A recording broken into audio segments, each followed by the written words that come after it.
unaccompanied talks which resulted in Tripoli renouncing nuclear weapons and ended decades of isolation by the West.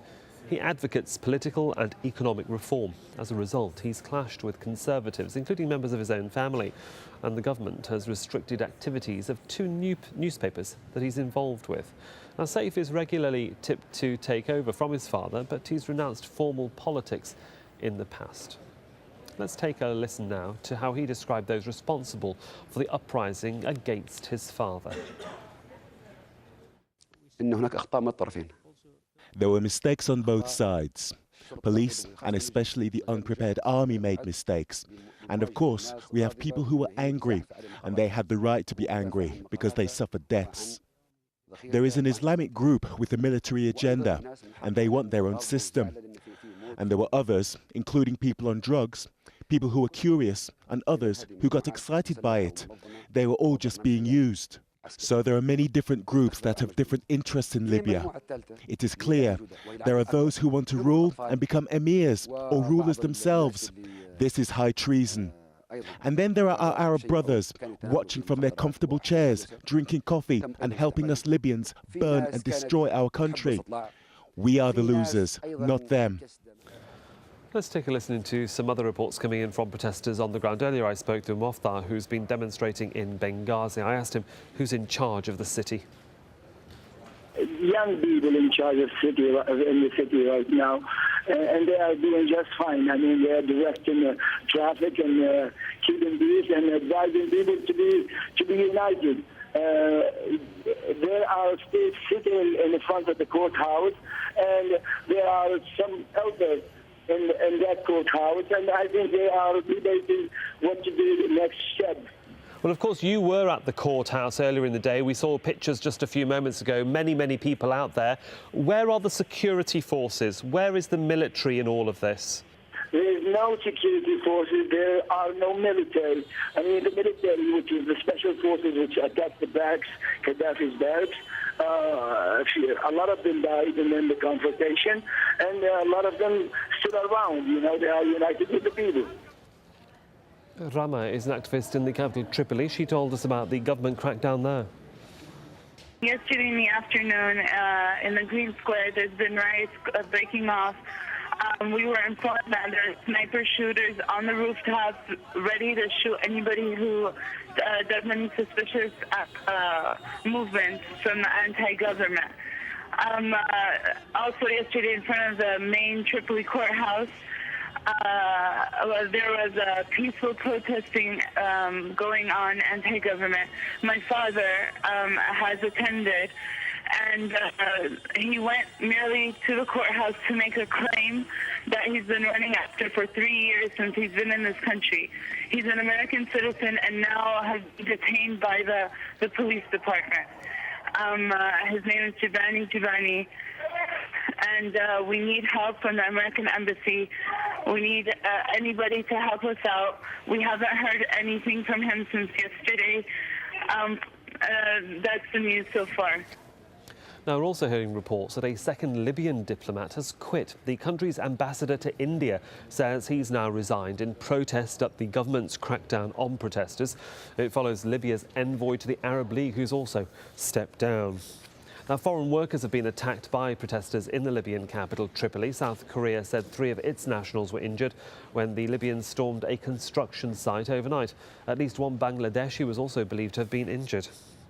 Almost 300 Turkish citizens who were evacuated from Libya have arrived in Istanbul. Most of them have been working in the construction industry and appear to be relieved to be leaving Benghazi. Some describe scenes of anarchy in the city. I think you are more or less informed about what we have been through.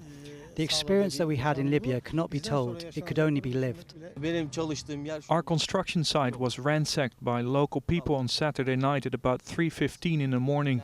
We were all ready for a situation like this. Everybody was sleeping in their daytime clothes. Well, news just coming in now from Yemen. Let's tell you a little bit about Yemen's president. He's just held a press conference on the ongoing protests there. Our correspondent Hashim Alhabra is in the capital, Sana'a, joins me on the line. What did the president have to say, Hashim?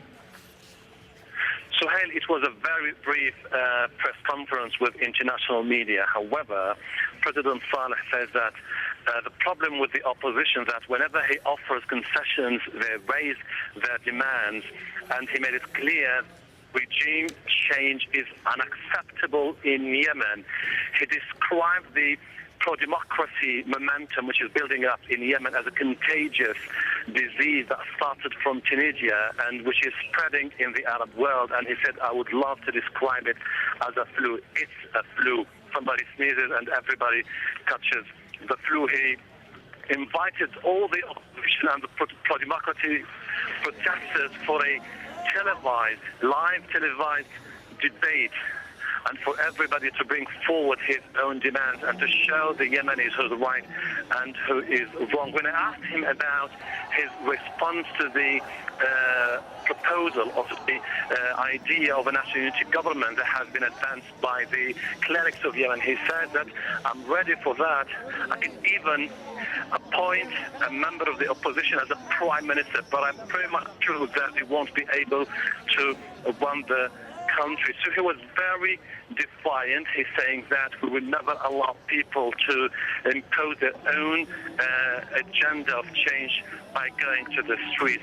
It's only the ballot box which has to decide the future of the country, and he warned against anarchy and chaos in the country. Well, Hashim, with such strong words being televised nationally, how do you expect people on the street to react? Because you've been able to speak to ordinary Yemenis across the country over these past few weeks. Well, President Saleh said that he has millions of Yemenis who support his leadership and his also reform agenda, and he put it, and that the international media is not fair by showing, as he said, thousands of demonstrators where millions are also rallying to show their support for President Ali Abdullah Saleh. However, while he's trying to strike a very harsh tone, he's also implying that the situation is very delicate in Yemen and that unless the opposition, he's been insisting, repeating the word of dialogue all the time, that he knows now with the wave of change, with the surge in calls for radical change across the Arab world, if the impasse is not broken here in Yemen, the situation could degenerate into chaos. And this is an exception in the Arab world. This is not like Tunisia and Egypt. This is exactly what everybody says here in Yemen. Every single house is a cache of weapons. And if things are dragged into chaos, you would see practically every Yemeni with his AK-47 rifle taken to the streets to enforce his own agenda. This is exactly why they are trying to call people that something has to be done now to prevent Yemen from a descent into chaos.